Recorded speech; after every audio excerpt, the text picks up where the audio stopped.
So as I was saying, thanks for that, Terry. Now you put me under pressure. Let me go to the top of this. Oh. So there's a time when God drops something into your mind and into your heart to speak on. And there are other times when God uses things around you.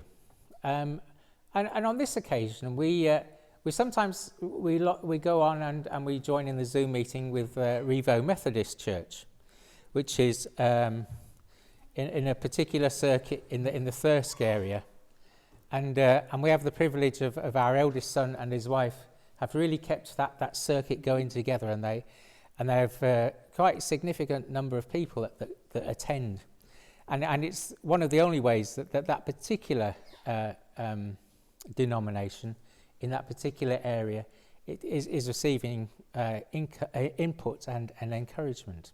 And they've had some amazing speakers that you would think they will never turn up to a little church out in the sticks, but these people do, both men and ladies. And a fortnight ago, we were quite surprised that Rodney Brecken turned up. Rodney's an old friend of ours who we've known for many years, and he was a Baptist minister. He's retired now. I'm not sure if they ever retire or what, but he is retired officially. And he spoke about peace. And what he said was made a lot of sense to me and was really helpful and beneficial. And it's one of those things that's grown in my mind. And I decided I was going to speak about it today. So, but I've got one or two other things to say. Here's a joke first. And I picked this up, and this is how the joke goes. My wife has just texted me a picture of herself in a new dress, asking, excuse the word, if her bum looked big in it. I texted back, no, but autocorrect has changed it to moo. Please help me. We get unnecessarily wound up at times, don't we, about stuff, and our peace can be taken, can be lost, can be robbed from us. Things like, when those adverts come up at the end of songs or beginning of songs, it's the way YouTube works, and I'm not quite sure how. I've never come across a way to stop it happening. But they can suddenly you're all disturbed and you're a bit fraught, and you think, what on earth am I going to do? And we get unnecessarily wound up. But we shouldn't let it distract us or take away our peace, should we? John 14 verse 27 says, "Peace I live with you, my peace I give you. I do not give to you as the world gives. Do not let your hearts be troubled, and do not be afraid." Jesus gave us peace, and he gave it to us. And the thought occurs to me on that, we don't need to be going and asking, please give us your peace. It does help, okay? So I'm not saying that don't do it. But he said, I give you my peace. Here you go, guys, girls, ladies, gents. I give you my peace. And he gave it to us. It's so easy not to have peace, isn't it? And we need to take the gift he's given us, accept it, and know it's ours, the gift of peace. The opposite of peace, and this occurs to me as many times as being at peace as well, is noise, disturbance. And noise. Martha went out of the room last night because I had the TV on, and she said, I'm going away from this noise. It was a film. But sometimes the noise takes away our peace, doesn't it? It's tumult, agitation, hostility, disorder, embroilment, war, discord, variance, strife. Those are all some of the opposites of peace. We go through stuff, and again, I'm not going to go into great detail, but over the past year, I've been through a fairly traumatic experience, something physical that I've been going through. and it's not been pleasant. I'm not going into great detail, but it robbed me of my peace. And again, without going into any detail, when I got to the point where every time I went out of the door to go somewhere, be it for a walk or whatever, I was in fear because of this particular thing. And I was robbed of my peace. And I didn't know what when this particular thing was going to come along and whatever. But I did not have peace. I was not in peace.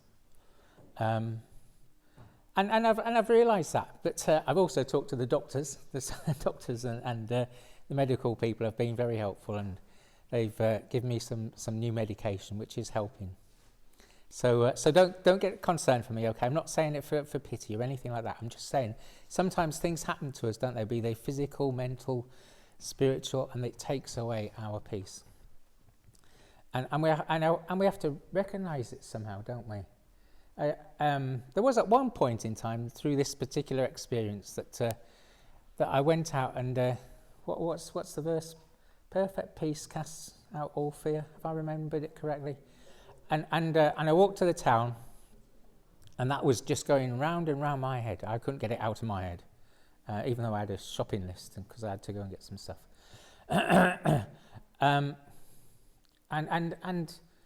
And God gave me peace at that particular time, and it just showed that, because I had been talking to him about it. You know, it's good to talk to God when we go through tougher times, or it's good to say thanks to, you know, and that's something we have been encouraging each other to do.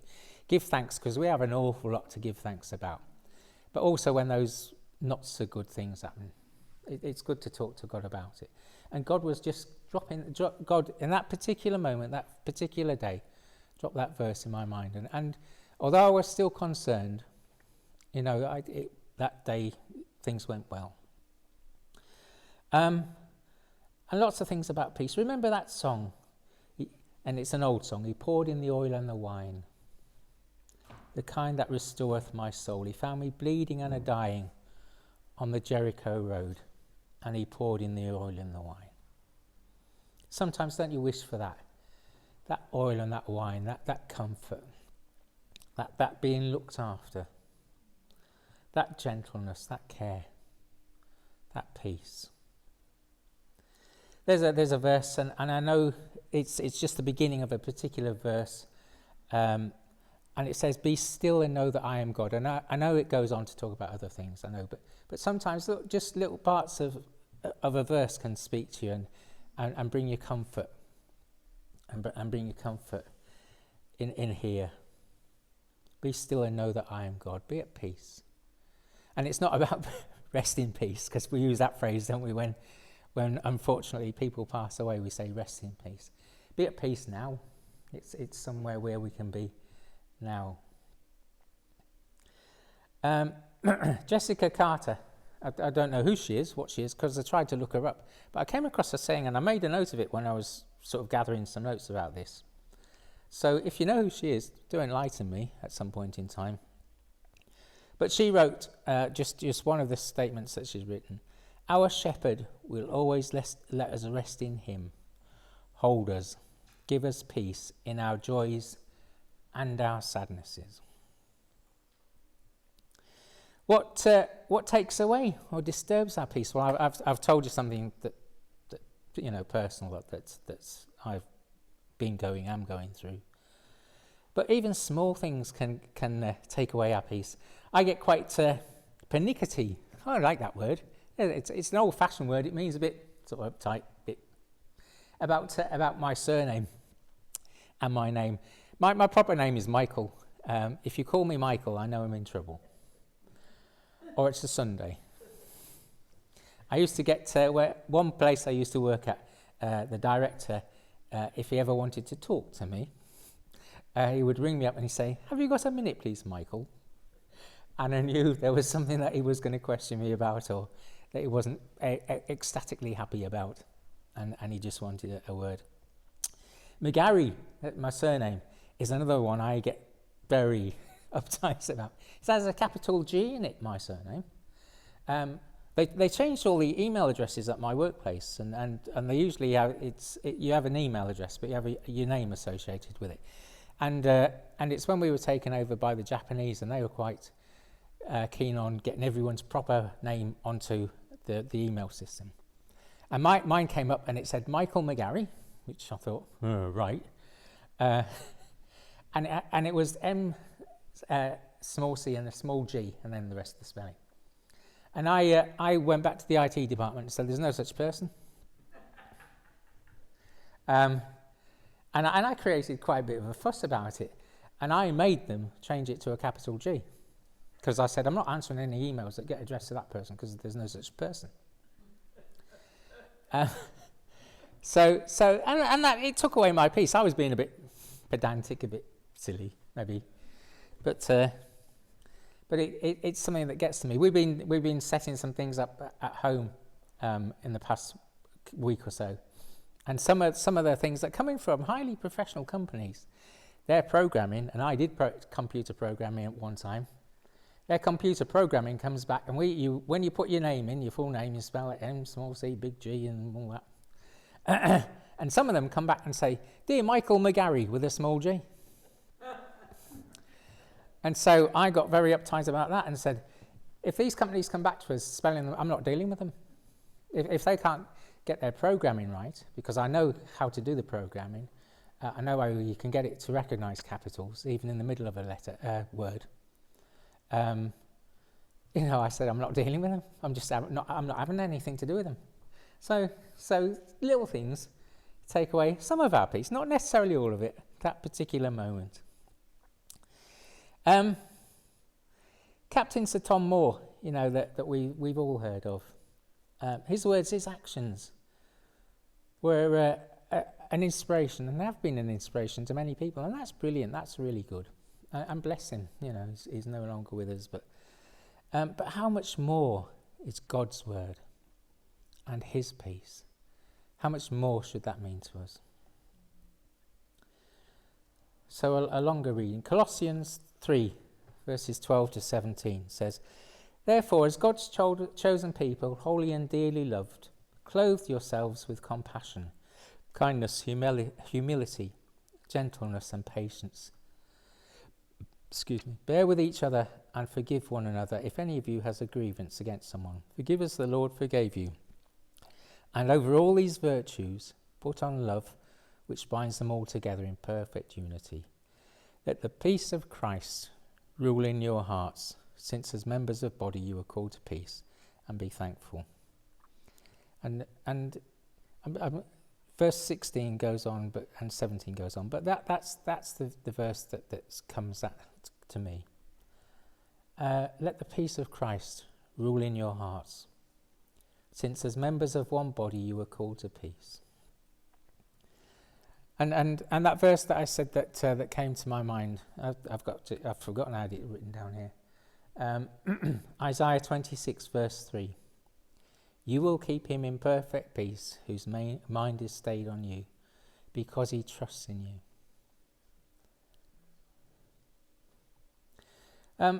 So in the Bible, one of the words that describes peace is shalom.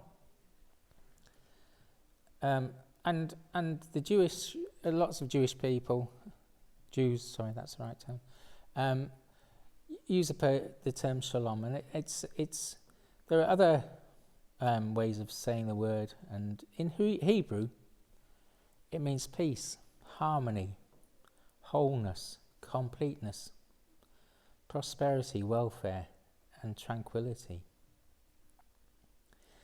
And it also goes on, and it can mean well-being, your welfare or safety of an individual or a group of individuals. And it's amazing, that sometimes we let our peace be robbed from us. Sometimes we don't notice, and we just find ourselves in a place where we're not at peace with ourselves, or maybe with others. But I go back to, at Christmas we looked at that thing by about Horatio Spafford, and he wrote about the song, It is well with my soul. And, that's the wrong button. And a couple of the verses that he wrote, and he'd been through some stuff that I never want to go through. Both personally, with his family, with his business, etc. And he wrote, when peace like a river attendeth my way, when sorrows like sea billows roll, whatever my lot thou hast taught me to know, it is well with my soul.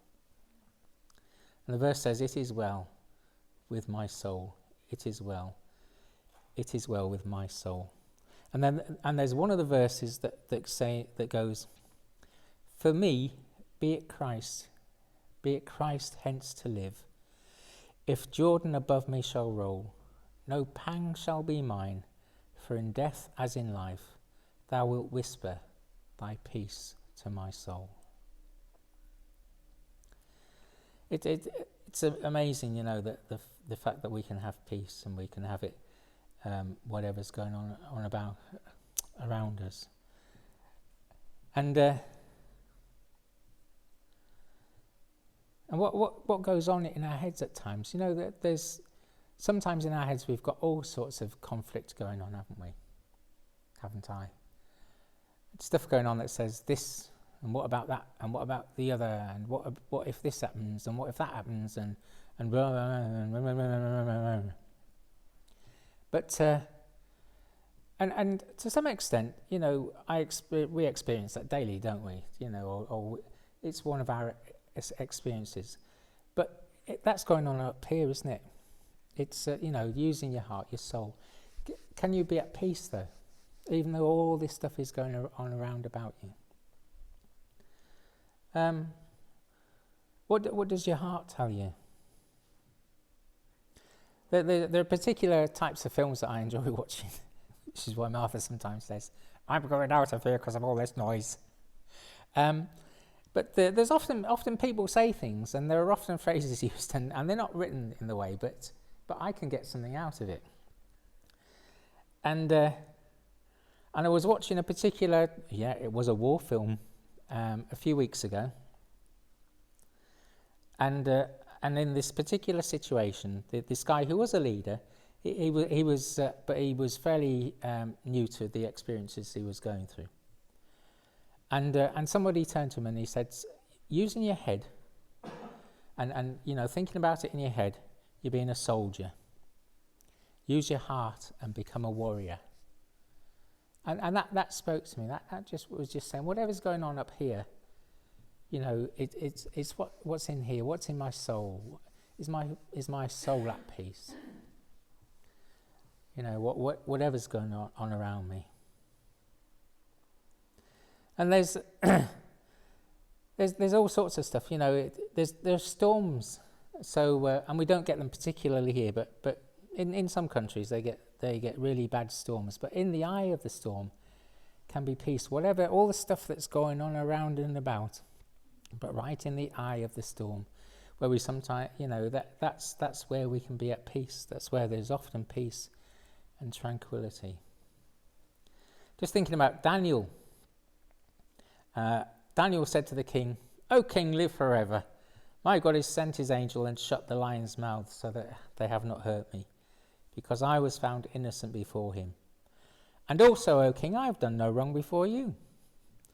Then the king was exceedingly glad for him and commanded that they should take Daniel up out of the den. So Daniel was taken up out of the den, and no injury whatsoever was found on him, because he believed in his God.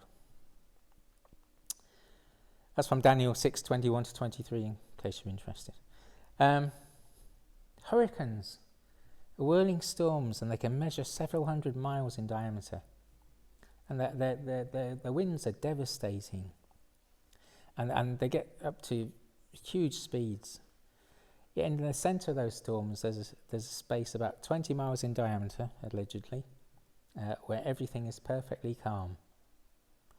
And surrounded by roaring winds and heavy rains and all the rest of it, the eye of the storm is a sight of serenity and tranquility, a sight of peace. And Daniel was in such a spot. Yeah, that's where he was. He was confined in a den of lions, and the lions, weren't particularly pleasant creatures. They were quite angry and, ready to have a nip and all of that. But, and it says here that they would have liked nothing better than a kosher meal. Yet the intervention of God's angels, Daniel had nothing to worry about.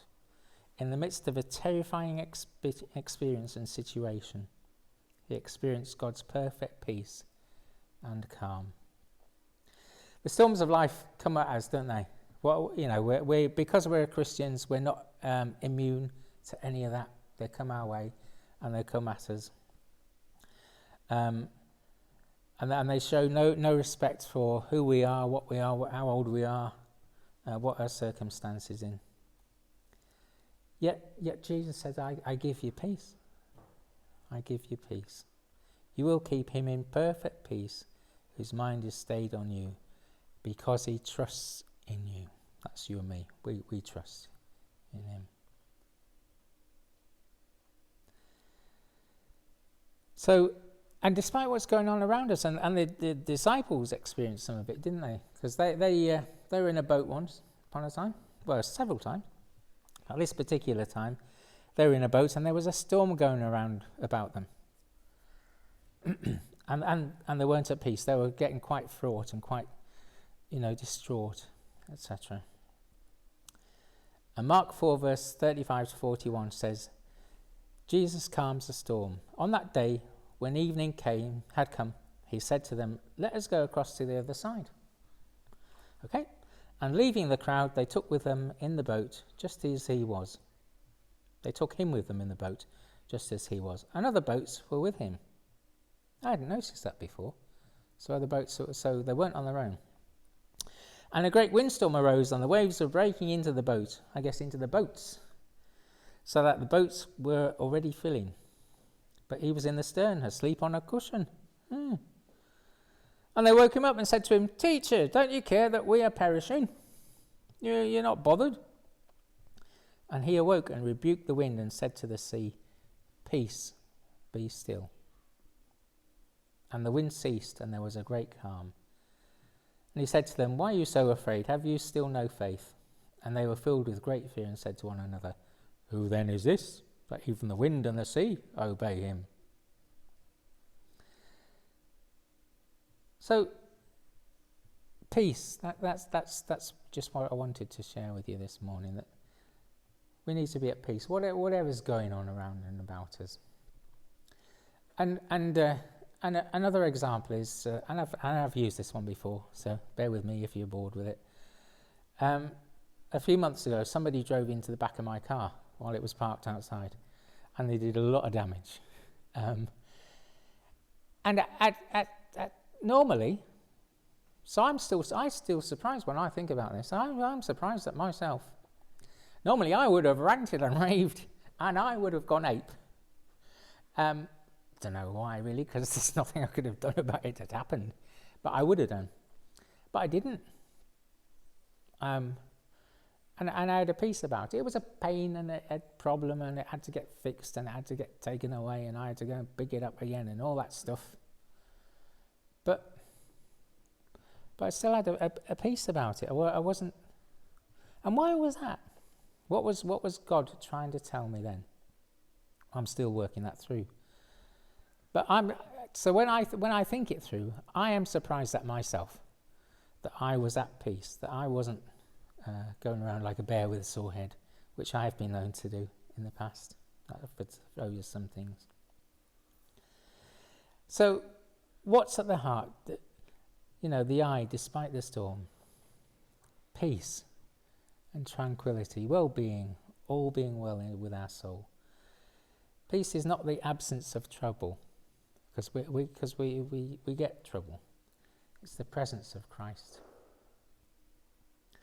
And I declare this morning that despite all the stuff that's going on, and everything that has gone on is going on, all is well with my soul. Strangely, and I don't understand it, and I don't know what is God trying to teach me something, show me something, do something in me. Hopefully he is, because hopefully he's not given up on Mike McGarry yet, even with his pernickety-ness about his surname. God is still, God somehow, and I don't understand it, God is doing something in me. Never mind you lot. God is doing something in me and giving me peace. All is well with my soul. And I want to finish with that song, It Is Well. It's a particular version. As long as everything's still connected. Let me just start it playing. I don't think there are any adverts lined up. Oh, it's not working though.